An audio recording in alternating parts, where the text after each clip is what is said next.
2023 সালের 3 নং সৃজনশীল ভোক্তা ও উৎপাদকের আচরণ থেকে যে প্রশ্নটি আসছে সেটির সমাধান করব। এখানে দেয়া আছে একজন ভোক্তার এক্স দ্রব্য ভোগের পরিমাণ ও প্রাপ্ত উপযোগের তথ্য নিম্নরূপ। ভোগের একক 1 থেকে 7ম একক পর্যন্ত দেয়া আছে এবং মোট উপযোগ এবং প্রান্তিক উপযোগ উল্লেখ করা আছে। আমাদের ক খ প্রশ্নগুলো আমরা লিখব না, ক খ থিওরিক্যাল প্রশ্ন, সেজন্য আমরা সেগুলো স্কিপ করে আমরা মূলত যেগুলো ম্যাথমেটিক্যাল অংশ এবং চিত্র রয়েছে সেগুলোই সমাধান করব। প্রশ্নে উল্লেখ করা আছে উদ্দীপকের গ নম্বর প্রশ্ন করছি। উদ্দীপকে উল্লেখিত সূচিটির খালি ঘর পূর্ণ করো। উদ্দীপকে অর্থনীতির কোন বিধিটি কার্যকর হয়েছে ব্যাখ্যা করো। এখন আমাদেরকে দেখতে হবে, যেহেতু খালি ঘর দুই পাশেই আছে, যেমন মোট উপযোগ বা টোটাল ইউটিলিটি আমি এটাকে ইন্ডিকেট করেছি, এবং প্রান্তিক উপযোগ যেটাকে বলা হয় মার্জিনাল ইউটিলিটি সেটি আমি লিখেছি। এখন আমাদের উত্তরের অংশে এসে আমরা দুইটা জিনিস খেয়াল রাখতে হবে আমাদেরকে। মোট উপযোগ বা টিইউ বা মোট উপযোগ, এটি আমাদের বের হয় প্রান্তিক উপযোগের সমষ্টি। প্রান্তিক উপযোগের সমষ্টি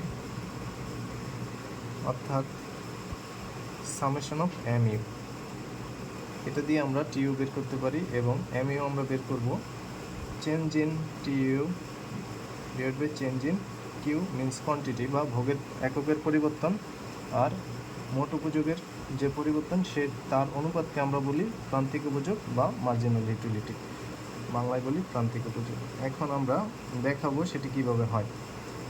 এখানে দেয়া আছে মোট উপযোগ প্রথম এককে 10 এবং প্রান্তিক উপযোগও 10 দেয়া আছে। দ্বিতীয় এককে এসে মোট উপযোগ দেয়া আছে 18 এবং প্রান্তিক উপযোগের ঘরটি খালি। তাহলে আমরা প্রান্তিক উপযোগের সূত্রটি জানি, change in TU change in Q. তার মানে চেঞ্জ ইন টিইউ বলতে এখানে 18 minus 10 divide by 2 minus 1, meaning that এখানে আসলো আমাদের 8, আর নিচে 1, নিচের একের কোনো দাম নেই, তার মানে এখানে বসবে 8।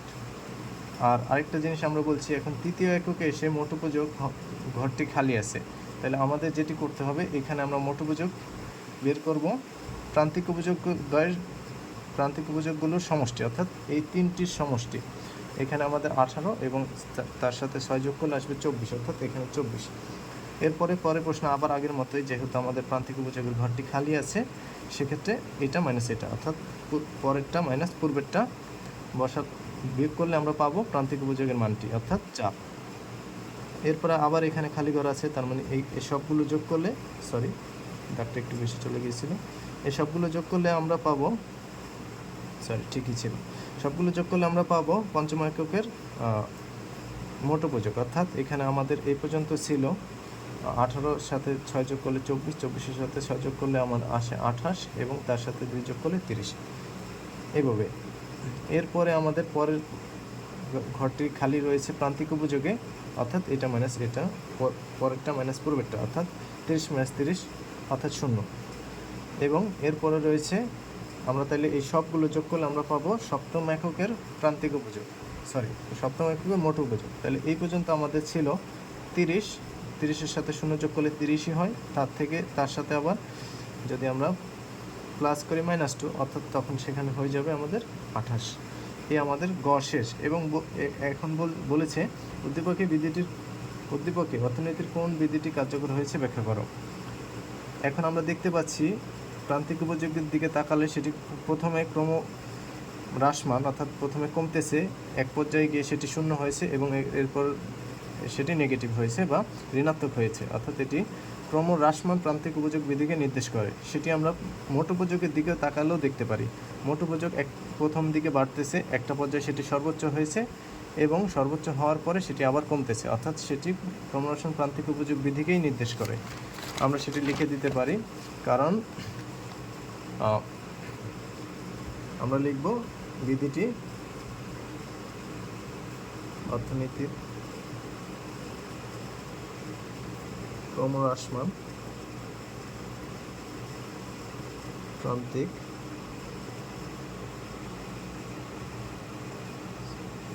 উপযোগকে ক্রমহ্রাসমান প্রান্তিক উপযোগ বিধিকে নির্দেশ করে। এরপরে আমরা চাইলে এটির ব্যাখ্যা লিখতে পারি, ক্রমহর্ষণ প্রান্তিক উপযোগ কাকে বলে, সেটি লিখে দিলে আরও ভালো হবে। আমরা একটু যাচ্ছি পরের প্রশ্নে। এখানে আরেকটু ব্যাখ্যা দিতে হবে যেহেতু 3 নম্বর প্রশ্ন। এর প্রশ্নটি রয়েছে, পরের প্রশ্নটিতে রয়েছে উদ্দীপকের আলোকে চিত্রের সাহায্যে মোট উপযোগ ও